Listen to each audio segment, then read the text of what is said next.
Olá!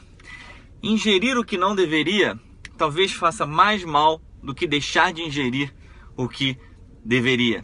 Parece uma frase um pouco complicada quando se ouve rápido, mas ela coloca o passo inicial para se ter uma boa alimentação, uma vida saudável, para se gerar saúde. Existem algumas substâncias que nós ingerimos e elas talvez não sejam tão benéficas para a nossa saúde. Talvez tirando elas inicialmente e depois acrescentando as coisas boas, os alimentos saudáveis, talvez seja o primeiro passo para se ter um metabolismo otimizado. Eu queria falar sobre 3 coisas importantes relacionadas a como o nosso corpo interage com algum desses produtos.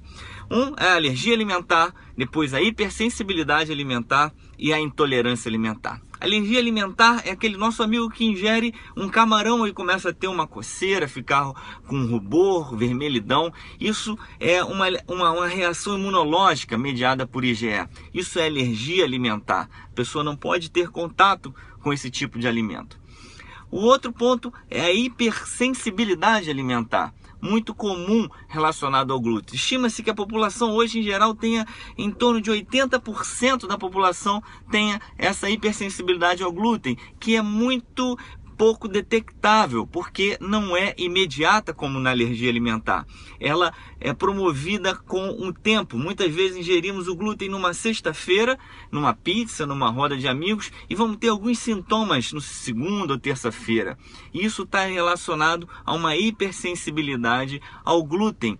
Ela é mediada imunologicamente também, mas por IgM, IgG e IgA. Existe a intolerância alimentar.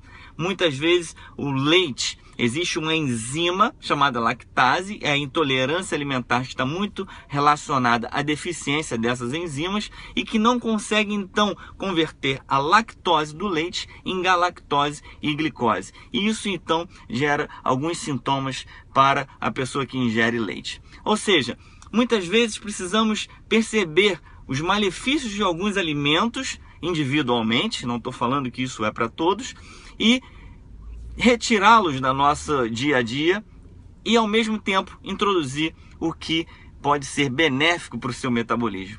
Ou seja, ingerir coisas que deveria talvez seja muito melhor e deixar de ingerir as coisas que nós não deveríamos. Pense nisso, gere saúde, seja proativo nas suas escolhas de alimento.